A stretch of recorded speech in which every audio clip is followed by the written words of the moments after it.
Vayachel Noach ish ha'adama vayita karim. The Torah tells us that after the great flood, Noah, and his family came out of the ark with all of the animals.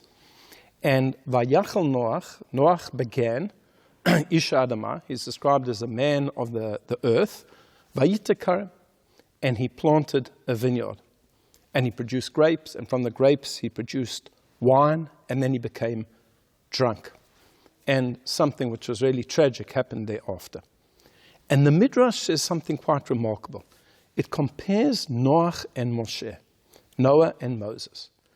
And it says that Moses, one of the first times we meet him, he's referred to as Ish Mitzri. People see him and they say, that's an Ish Mitzri, that's an Egyptian man. He looked like an Egyptian man, he spoke Egyptian, he dressed like an Egyptian. But towards the end of the Torah, that description has changed, and he is now Ish HaElokim. He is the man of God. Whereas with Noach, at the beginning of the Parsha, the Torah says, Eile Toldot Noach ish tzaddik tamim haya b'dorotav. He was completely righteous in his generation. The Torah doesn't say that about many people.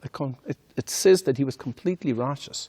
And yet at the end of the Parsha, after the flood, he's referred to as Ish Adamah, a lowly man of the land.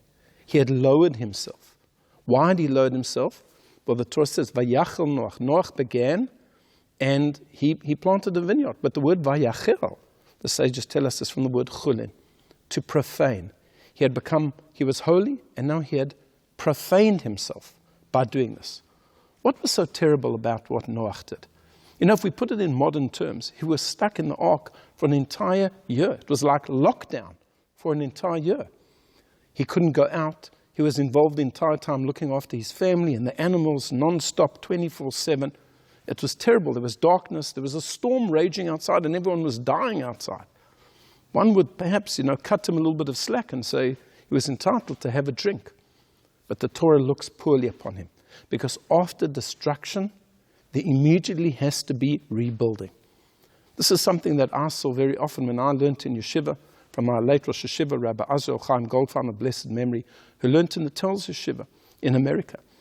And the Rosh Yeshivas, the heads of that yeshiva, were all people that had escaped Europe. And they lost their family in the Holocaust. And they were broken people. And yet what did they do straight away? We're going to rebuild. We're going to have a new yeshiva. The same thing was true with many others. The Ponevezh Rav Kahaneman, lost everything, but he rebuilt Ponevezh and he rebuilt Bnei Brak. The Klausenberger Rebbe, Rabbi Halberstam, he lost his wife and many, many children, more than 10 children in the Holocaust, but he got remarried, and immediately afterwards he began to build, and he built his wonderful community in Netanya. And that's what Noach should have done. He started off a tzaddik, a righteous man, but he ended off just as a lowly man of the ground, because he didn't build after destruction. And that's what we have to do. I wish you a Shabbat Shalom.